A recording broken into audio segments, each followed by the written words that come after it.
Chapter 26, Section 4. Two Nations Live on the Edge. Before you read, in the last section you saw how the fear of communism affected life in the United States.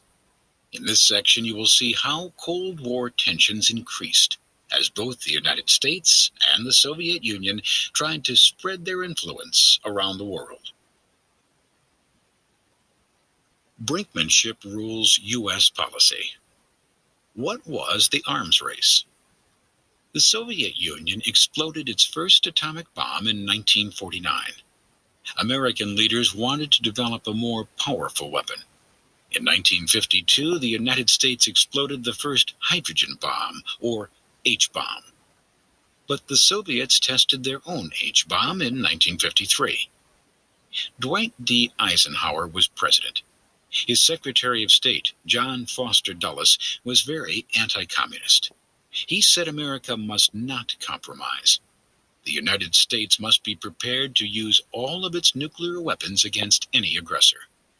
This willingness to go to the edge or brink of war was called brinkmanship. The United States began making more nuclear weapons. So did the Soviet Union. This was called the arms race. Many Americans feared a nuclear attack at any time.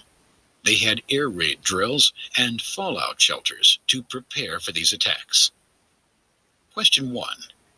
Why did the arms race begin?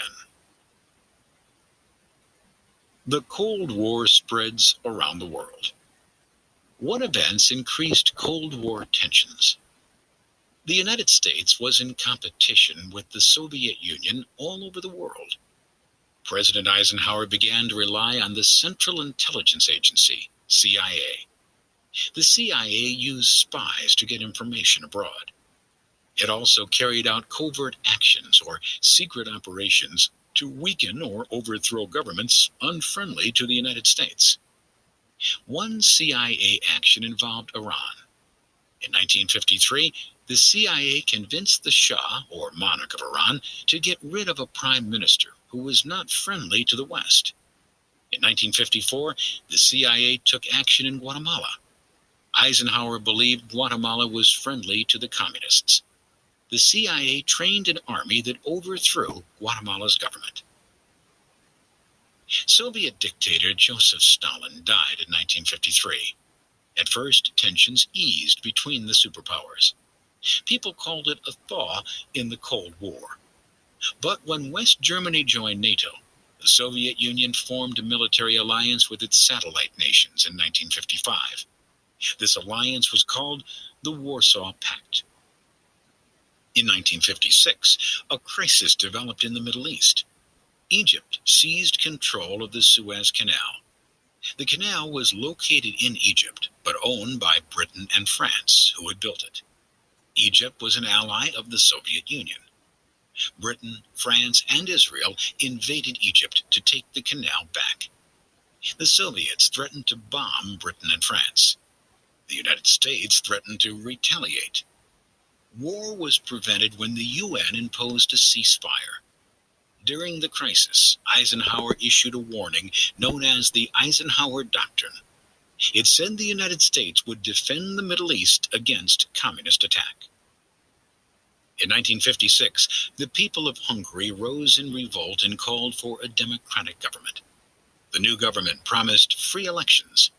But when the Hungarians asked to leave the Warsaw Pact in 1956, Soviet tanks rolled into Hungary. They crushed the reform movement. Many Hungarian reformers were killed, and others fled the country.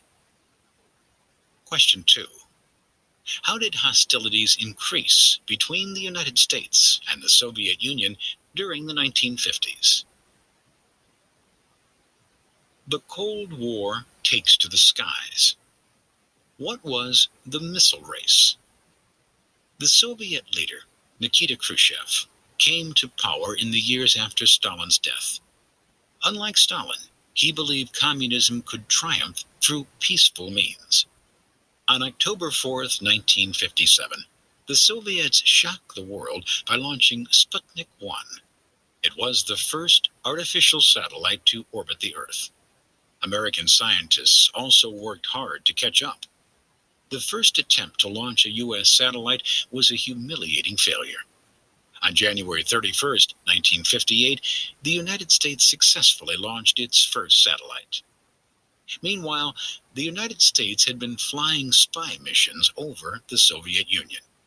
The CIA used U-2 aircraft that flew so high they could not be shot down, or so the Americans thought. On May 1st, 1960, a U-2 spy plane was shot down over the Soviet Union. The pilot, Francis Gary Powers, was captured and convicted of spying. However, he was soon released in exchange for a Soviet spy. This U-2 incident happened right before a meeting between Eisenhower and Khrushchev. At the meeting, Khrushchev criticized the United States and walked out. The U-2 incident hurt Eisenhower's ability to deal with the Soviets. Question 3. In what two ways was the Cold War fought in the skies?